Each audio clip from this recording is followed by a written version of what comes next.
Let's take a break from Warhammer action figures and go back to some mecha figures instead. A line that I always liked from JOYTOY, even if quality assurance was not always among the strong points. I skipped the first two models of these Gods of War because they look too skinny for my tastes. The third and fourth models that we see here instead seems more in line with my tastes, and the first impression has been pretty great. These skinny lower legs do not look as my cup of tea, but these massive upper bodies full of details and armor plates and the mono-eyes design somewhat have made me switch completely in my opinion. So what I initially thought to be some compliment mechas for my steel bones actually have become some of my favorites. Let's see why in more detail.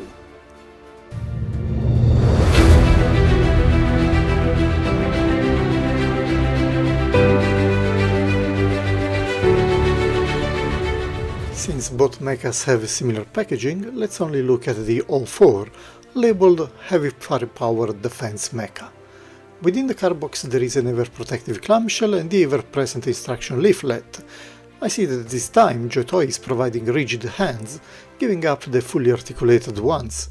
We will see if this is an improvement. Old hands were great for posing, but quite weak in holding weapons. Most of these pieces appear to still be there, but I'm quite used to see some plates or legs to detach during the bumpy shipping journeys. So far I never found anything that was broken or could not easily reattached, and in this case we have the entire front armor of its right leg and the entire right arm. It has probably slept not well on that side. Well, it is quick and easy fix, nothing to worry about. At least, this is a good opportunity for taking a closer look at this hand type. It has a nice painting job and it is made of semi-rigid plastic. We have the classic pointing hand, a holding hand and a trigger hand, all sharing this kind of look. The arms have double joints at the elbow and the sculpt seems to allow quite a high level of movement. I really like the military green coloring and the dark shading here and there, together with some not excessive weathering. It is a big plus in my book. The general feeling is of a quite robust construction. Once I plug the arm and the leg plate back, they stick without any issues, unless I want to detach them on purpose. We have quite a few weapons that we can plug in different configurations. And there is no real head. The big upper body integrates this small mono-eye camera that I love. The entire armor layout looks to me coming directly from the Steelbone mecha design. It is so close that this O4 could really be a Steelbone. Articulations are pretty good. The entire armor layout allows for high degrees of freedom for both the arms and legs. The articulation points are quite good and sturdy. They could probably loosen up with time if moved too often, but so far so good. On the contrary, the skinny feet articulations are some of the most robust I ever seen, and they keep some of the most dynamic poses. I think that they will be subjects for some nice dioramas in the future. The feet can move easily in front and back, but also on the sides, so it can stand even on not perfectly plane surfaces. The legs' armor plates, even when attached, have a limited degree of movement.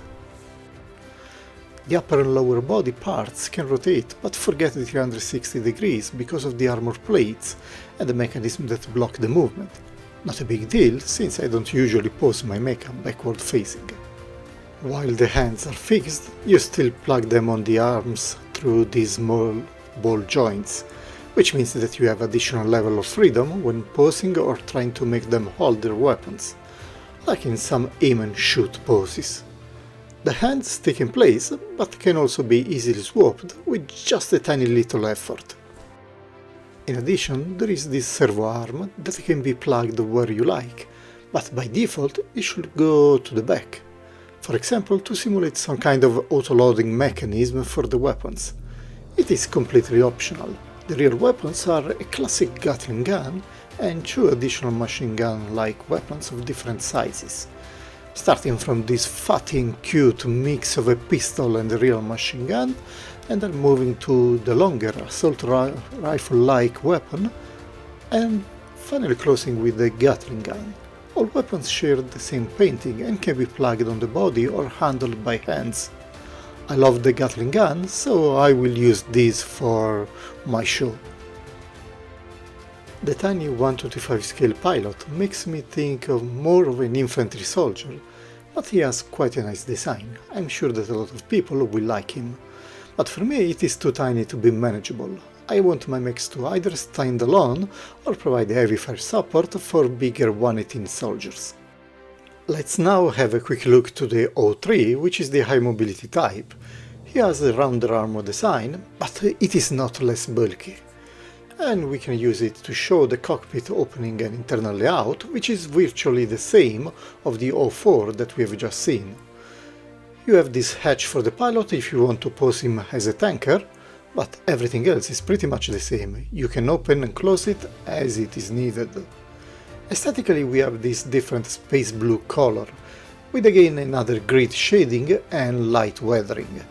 It has a great look in my opinion, and the additional thrusters really give the idea of a unit that is more focused on mobility and speed to achieve its goals.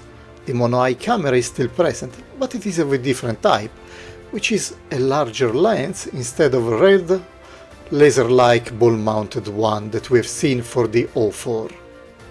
The internal cockpit has also some details to simulate the command console and the control mechanisms.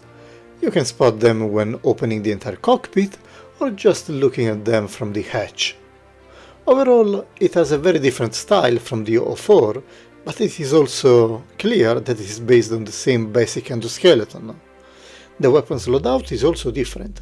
Now we have a longer assault rifle and a huge steel blade, which apparently is useful when you quickly get onto your enemies and you cannot use your ranged weapons. And yes, there is a tiny Lilliputian pilot here too, but this time he has the same color palette of his mechanical unit.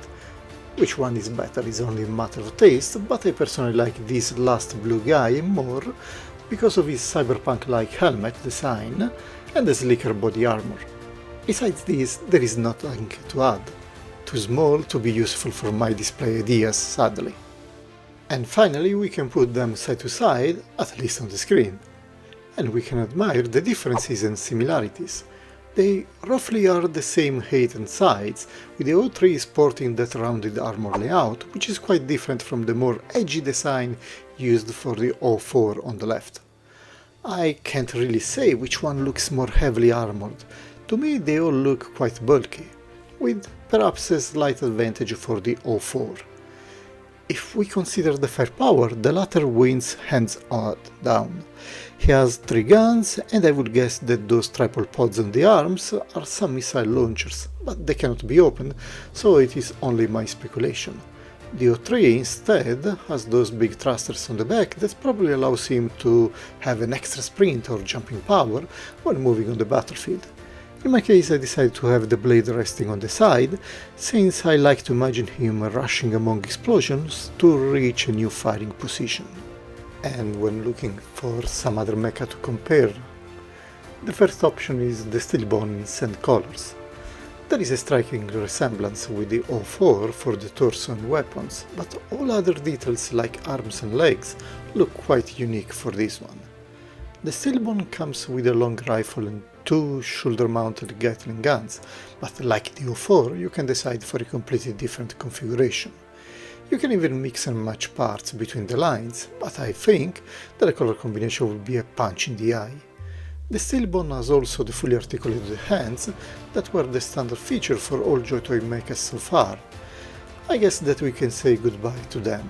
Personally, the new hands are quite better in holding the weapons, and I think they are useful for the most common use cases.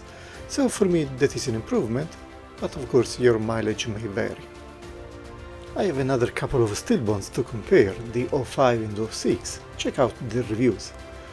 They are quite different designs, but you can see that our blue God of War has now found another mecha that has a similar rounded armor design, at least partially. I love the Stillbone mechas. It is an online, it is difficult to find them at reasonable prices, but these Gods of War are close enough and they are cool by their own. The Stillbone O5 is a direct competitor for the God of War O4 in terms of firepower, while the Stillborn 06 looks more like a challenger for the high mobility close combat role that the blue God of War does. All in all, they look quite nice all assembled together. I'm quite happy with this line.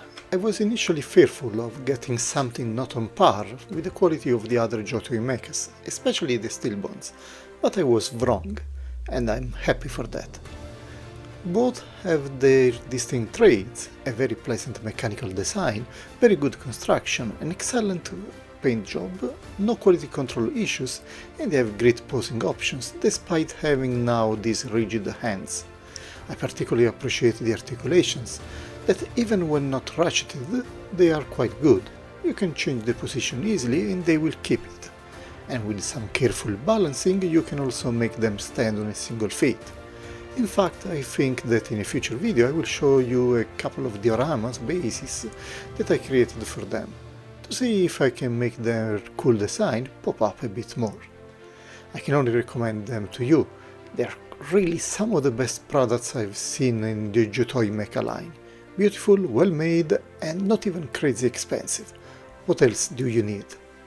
Having said that, I wish you a nice rest of the day preparing your toy mecha army for conquering your shelves.